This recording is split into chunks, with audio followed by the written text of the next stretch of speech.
Dis-moi, combien de fois as-tu tourné en rond sans jamais trouver la solution à ton problème? Trop de fois. C'est parce que tu n'avais activé que ta pensée rationnelle. Il existe une autre voie, celle de l'éveil de ton subconscient. Dans cette vidéo, tu vas découvrir une énigme japonaise qui déstabilise ton esprit, comment activer ta pensée latérale pour trouver des solutions créatives, et une nouvelle pratique qui va transformer ta façon de penser. À l'image de la courbe de Lenso, la philosophie japonaise invite à suivre des chemins sinueux. Les enseignements spirituels japonais utilisent des méthodes qui font appel à des énigmes pour élever son esprit, sa réflexion et sa conscience. L'une d'elles s'appelle le koan.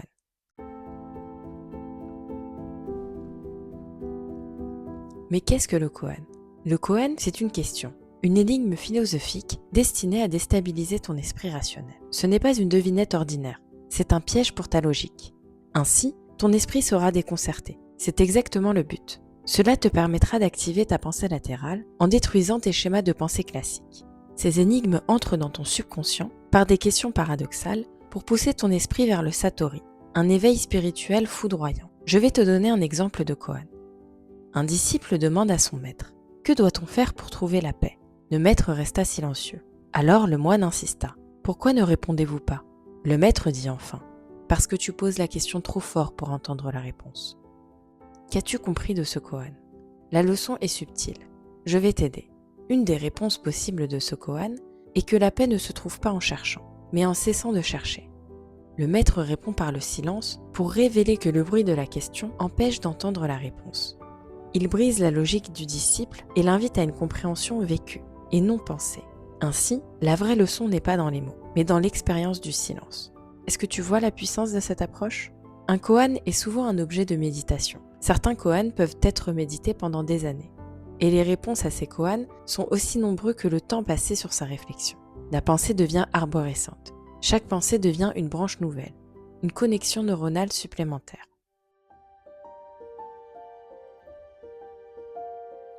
Comment pratiquer le koan? Le koan peut être pratiqué de manière régulière, comme une méditation. Voici comment faire.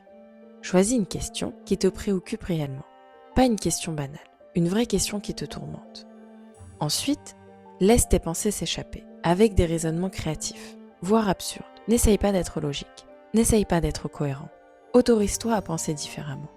C'est un très bon moyen pour développer tes capacités de réflexion, de créativité et de t'initier à penser hors du cadre. Cela peut être aussi un bon moyen de s'échauffer avant une séance de brainstorming sur tes projets. Dans une précédente vidéo, où je te parlais du rêve, je t'ai invité à expérimenter le voyage solitaire. Alors maintenant, imagine ceci. Et si tu voyageais seul? Le koan peut devenir un compagnon idéal. Sur la plage, dans un café, dans un train, au bord d'un lac, au sommet d'une montagne, il t'offre un espace intérieur à explorer. Il occupe ton esprit sans le remplir. Il t'aide à t'écouter, à observer le monde et à te découvrir autrement. Pour ceux qui n'ont jamais osé partir seuls, pratiquer le koan peut devenir une douce initiation à la solitude, une façon simple et apaisante de dialoguer avec soi-même. Alors on récapitule. Ta pensée rationnelle te fait tourner en rond. Elle te garde prisonnier de tes schémas habituels.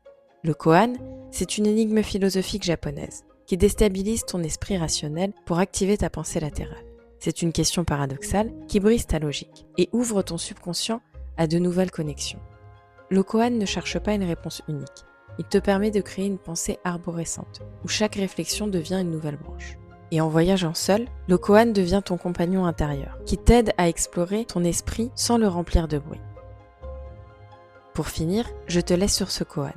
Qu'est-ce que tu cherches le plus et qui te fuit parce que tu le cherches? Partage-moi en réponse tes commentaires, car je suis sûre que tu n'es pas le seul à avoir cette réponse.